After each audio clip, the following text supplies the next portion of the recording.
Powered by Riverside FM. As the first couple of days of OTAs starting to wrap up with the Minnesota Vikings, man, there's a lot of different storylines that could come out of OTAs. I mean, we've already got some major storylines coming out of OTAs in Eagan, J.J. McCarthy, his early growth, full team attendance. A lot of great storylines that you can hang your hats on, UP Nation. But I'm going to give you five takeaways, in my opinion, that are huge for the Minnesota Vikings. 5 of them. My first takeaway is going to be J.J. McCarthy's early growth. There's been really no hint of a knee injury, no limp, no anything, no concerns from the Minnesota Vikings about Justin Jefferson's knee. For his first year, they haven't named him. They haven't verbalized it yet, but, honestly, I don't think they need to. He is QB1. Kevin O'Connell has put him on a fast track to be ready to go on the fall. You can tell by the amount of work that he is getting in OTAs and what the expectations are of this coaching staff. I mean, from what everybody has seen, he's shown really, really great flashes of poise. He's got zip on his throws. His arm has always been kind of underrated. And I think a lot of that comes from the narrative of playing at Michigan, and they really didn't have him throw the ball a lot. So I think everybody, and then you look at his stature as well. He's not as big as a Sam Darnold. So I think everybody looks at him as having this weak noodle of an arm, and just go back and watch the film. He's shown that he's had early chemistry with Justin Jefferson right away. I think a reporter asked him, how many times did you have an opportunity to hook up with Justin Jefferson last year when you were healthy and ready to practice? And he couldn't remember a significant number, but it is obvious that he's getting more work with Justin Jefferson. He's also had his growing pains as well. He's thrown a couple of picks in practice, but again, that's to be expected as they're starting to install. So my first takeaway is just the growth of J.J. McCarthy. Hopefully some of you saw the interview, the press conference that J.J. McCarthy had with the local media. Let me ask you this. When you watch that press conference, UP Nation, when you watch that press conference, I always say that there are levels to this thing. And I think everybody gets enamored with all the physical attributes. But when you sit back and you listen and you watch J.J. McCarthy during these press conferences, is there anything that runs through your mind that this is going to fail? That J.J. McCarthy is going to be a bust? Like, I don't get that at all.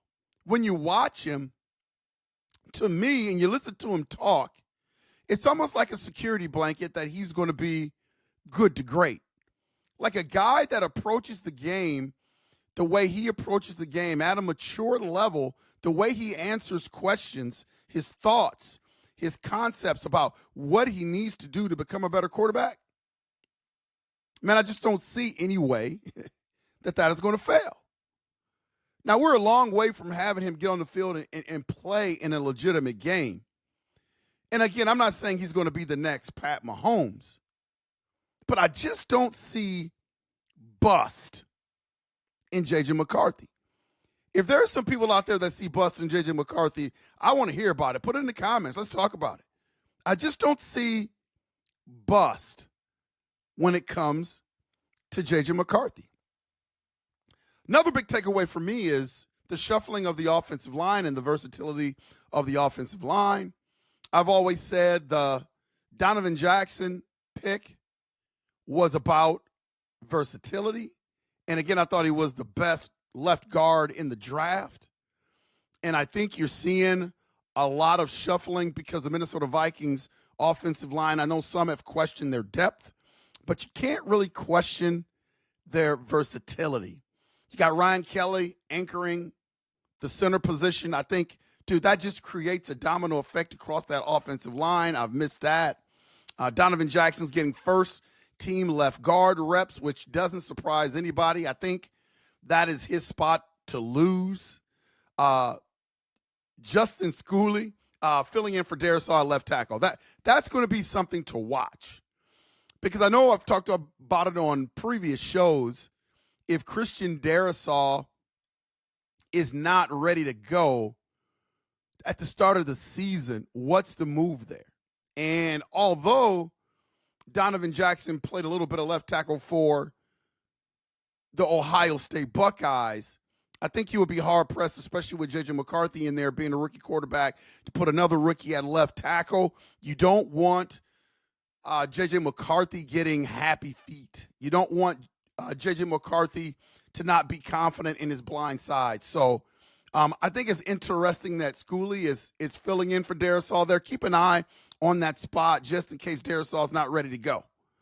I think the offensive line shuffling is huge because they're trying to figure things out, and it also shows the versatility of that offensive line. Blake Brandell looks like he is playing a lot of right guard.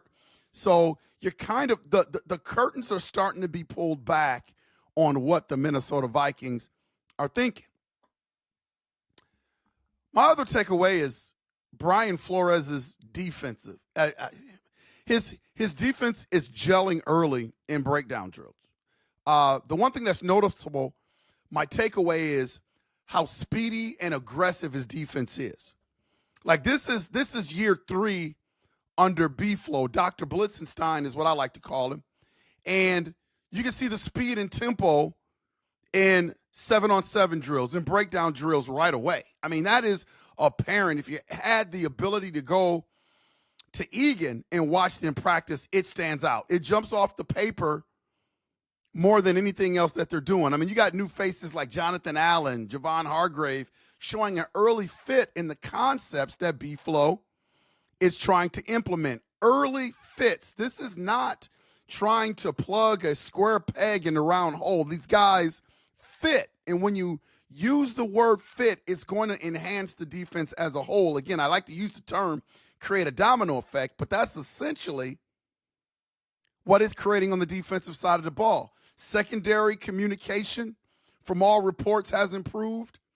And there's been a Jeff Okudah sighting.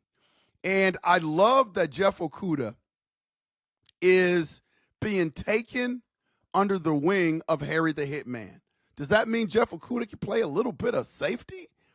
I don't know.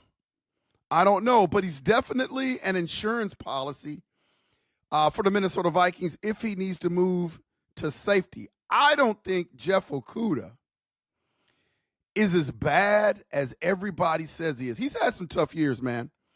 But he played at The Ohio State University. He's got a great pedigree. And I think having a coach like Brian Flores, man, I think it's just going to really enhance what this young man can do. I think he's going to have I think he makes the team. And I think he's going to have one of his better years with the Minnesota Vikings in a depth role. Like, I don't think he's going to be, CB1, shutdown, elite corner, Revis Island type cornerback. But I think he's going to fit in with the concepts and gel really well with Brian Flores' defense. Jeff Okudah being integrated into everything, another big takeaway. I mean, Brian Flores and his defense is just gelling.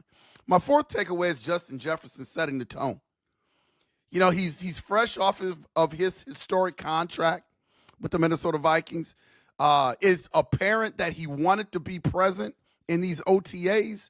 And not only is he present, but he's probably more verbal than anyone has ever seen him in terms of a leadership position. So he wants to be present, and he's leading while he's out there. He's getting those important reps with J.J. McCarthy, which I thought, and I said it during the offseason, man, those reps are going to be paramount. I will say that J.J. McCarthy, talent-wise, not right now because he's a rookie, but talent-wise in terms of his ceiling, this is the best quarterback that Justin Jefferson has ever played with. And I'm not trying to throw shade on Kirk Cousins. Kirk Cousins is a really, really good quarterback. But in terms of talent, being that alpha, that mentality, I think he's going to like being paired with J.J. McCarthy. His voice is really loud at practice right now.